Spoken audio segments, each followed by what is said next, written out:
ஒரு மனதாய் கூடி வர வேண்டும். அப்போஸ்தலர் 2:44. அப்போஸ்தலர் 2:44.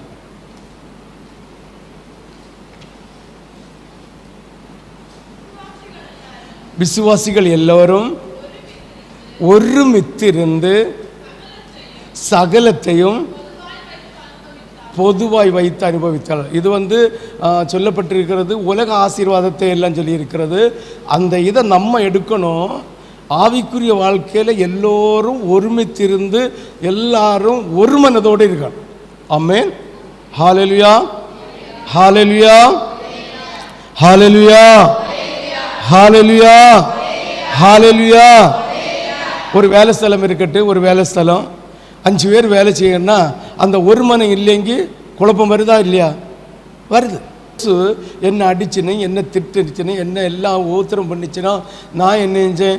ஒன்றும் செய்யலை, அவங்களுக்கு நன்மை தானே செய்கிறேன், தீமை செய்யலை என்று சொல்லி சொல்லி இருமாப்போட சிலுவையில் மரணப்பட்டிருந்தா போகிற நேரத்தில் சொல்லியிருப்பாரா? பிதாவே எல்லாம் நம்ம கையில் தான் இருக்கு. ஆமென். ஹல்லேலூயா, ஹல்லேலூயா, ஹல்லேலூயா.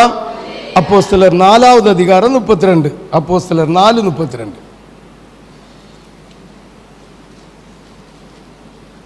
வாசிக்கலாம். விசுவாசிகளாகிய திரளான கூட்டத்தார் ஒரே இருதயமும்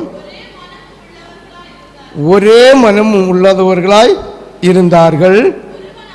ஒருவனாயிலும் ஒன்றையும் சொல்லவில்லை, பொதுவாக இருந்தது. ஹல்லேலூயா. அப்போ ஆதி அப்போஸ்தலர்